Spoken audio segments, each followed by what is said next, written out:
This is Joel Pollak in Jerusalem for Breitbart News.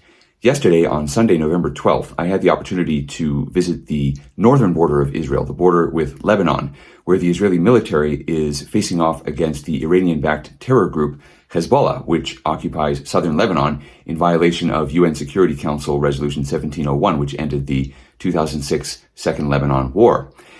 Now, most journalists are focused on the south, where Israel is fighting Hamas in Gaza. But the northern border has been a potential flashpoint throughout this entire conflict, where every couple of days, Hezbollah fires anti-tank missiles and mortars at Israeli positions and has even targeted Israeli civilians. Hezbollah is trying to show that it can put pressure on Israel while Israel is attacking another terrorist group in the south.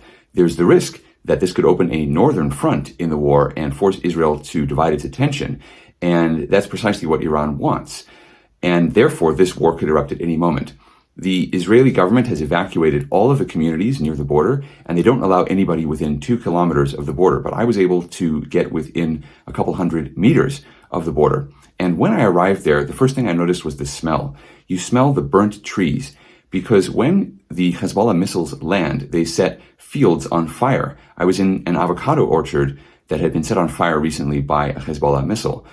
You also see razor wire across some of the dirt roads that the farmers typically use, and the agricultural workers are all gone.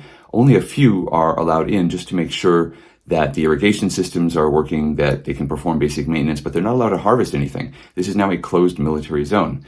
I saw Israeli troops in dugouts. I met with Israeli tank crews who had their engines running, ready for battle at any moment. I heard the drones overhead spying on Hezbollah positions on the Lebanese side of the border and ready to strike if anything happens. And in fact, something did happen just 30 minutes after I was there. Hezbollah fired an anti-tank missile and wounded 6 civilian electrical workers on the Israeli side. So this border is incredibly tense.